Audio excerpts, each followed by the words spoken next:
लोग कहते हैं कि जिंदगी को जब बदलना होता है तो बस एक पल की जरूरत होती है और ये पल जो कि हर वक्त का सबसे छोटा हिस्सा होता है इस पल के आगे काफी लंबा होता है।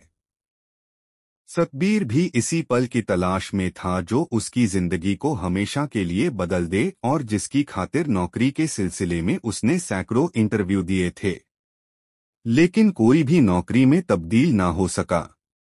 तकरीबन 3 साल गुजर चुके थे जब तालीम पूरी करके कॉलेज के बाद सतबीर ने नौकरी की जद्दोजहद शुरू की थी। अब तो उम्मीद भी उससे अपना दामन छुड़ा रही थी। हालांकि एक आखिरी इंटरव्यू का बुलावा सपनों के शहर बंबई से उसके हाथ में था, जिसकी खातिर सतबीर एक रात पहले ही सैकड़ों मील का सफर तय करके पहुंचा था और एक सस्ते से सराय में ठहरा था। अगली सुबह ठंडे पानी से नहाकर तैयार होकर एक फाइल को हाथ में लेकर निकला जिसमें कुछ दस्तावेज थे जो दुनिया की नजरों में उसके लायक और पढ़े लिखे होने का सबूत थे। चलते चलते उसने अपना बटवा निकला। उसमें 2 10 रुपए के नोट थे, एक माँ बाप की तस्वीर और एक उस रब की जिसमें वो यकीन रखता था। बहरहाल रेलवे स्टेशन पहुंचने से पहले उसने अपने रब की तस्वीर को किसी कूड़े के टोकरे के हवाले कर खुद को काफिर मुश्तहिर कर दिया था। स्टेशन पहुंचकर 10 10 के नोट से उसने तयशुदा जगह पर जाने और लौटने की टिकट खरीदी। कुछ पैदल पुल चढ़ने और उतरने के बाद गाड़ी पकड़ने के लिए वो सही प्लेटफार्म पर हाजिर हुआ। इसी दौरान सतबीर ने लोगों को तेजी से चलते, भागते, बिना माफी मांगे धक्का देकर निकलते देखा। उसके लिए यह दुनिया का वो हिस्सा था जहां जिंदगी जीने की बजाय जिंदगी को गुजरना ज्यादा जरूरी होता है। प्लेटफार्म पर हर जानिब लोगों के हुजूम थे, जिनके हाथों में अखबार, कांधों पर बैग और निगाहों में बेचैनी, जिसे वो छत पर टंगी घड़ी की जानिब उछाल रहे थे इस फिराक में कि वो झूलकर उसकी सुइयों पर वक्त की मियाद को कम कर देगी।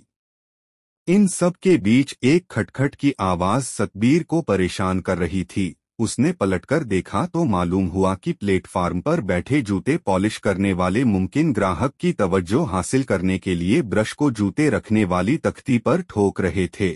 जिनके पास ग्राहक थे वो पूरी शिद्दत से जूते चमका रहे थे। उनकी तेजी को देखकर महसूस होता था कि गाड़ी के छूटने की फिक्र मुसाफिर से ज्यादा उन्हें थी। सतबीर की नजरों को एक बूढ़े बूट पॉलिशर ने कैद कर लिया था, जो उसकी जानिब देखते हुए खटखट की आवाज कर रहा था।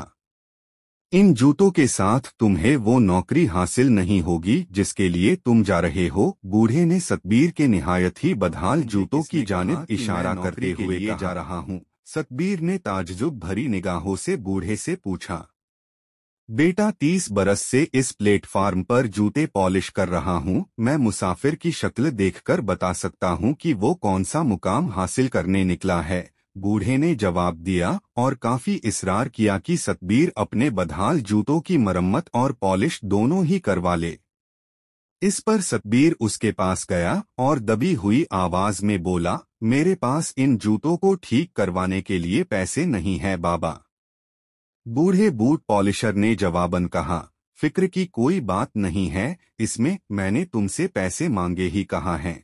अगर तुम्हें ये नौकरी मिल जाए तो वापस लौटकर मिठाई के साथ मेरा मेहनताना दे देना, और अगर खुदा न करे कि तुम्हें ये नौकरी नहीं एडवर्टाइजमेंट मिलती है तो उदास मत होना, लौटकर फिर आना, मैं तुम्हारे जूते अगली नौकरी के इंटरव्यू के लिए मुफ्त में पॉलिश करके दूंगा। जब तक कि तुम्हें नौकरी नहीं मिल जाती, एक अजनबी की खातिर इतनी दरियादिली क्यों?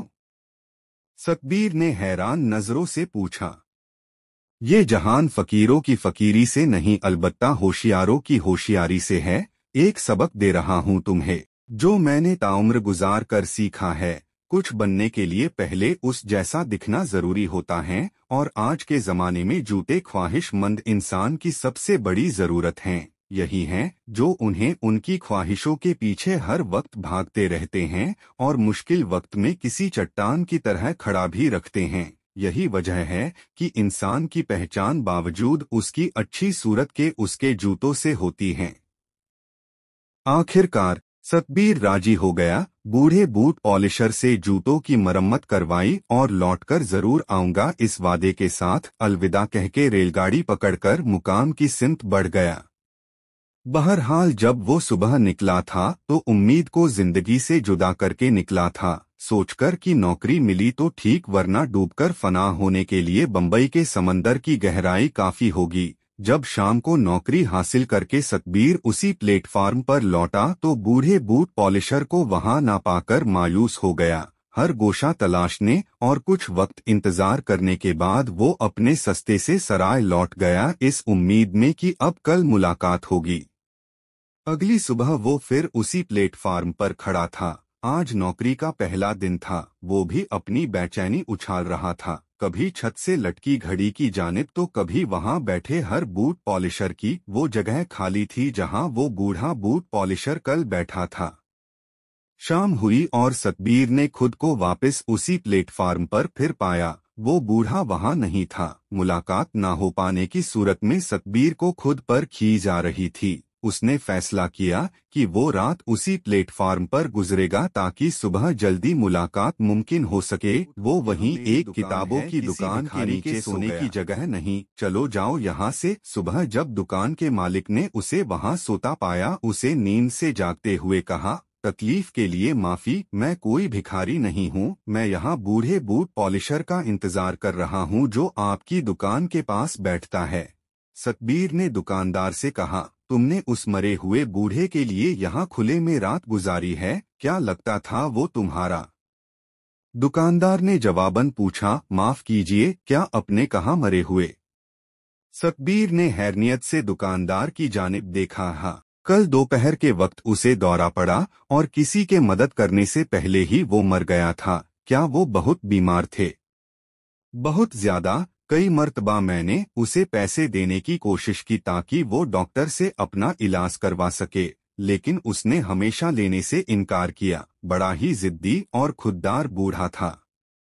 सतबीर की पलकों का झपकना यकायक बंद हो गया था और एक सन्नाटा कानों में गूंजने लगा। उसे सिर्फ उस बूढ़े बूट पॉलिशर का मुस्कुराता चेहरा नजर आ रहा था। उसने अपनी पतलून की बाईं जेब में हाथ डाला और रुपए निकले जो वो बूढ़े को देना चाहता था। उसका मेहनताना, जो कि अब सतबीर की रूह पर जिंदगी का उधार बनकर चढ़ चुका था।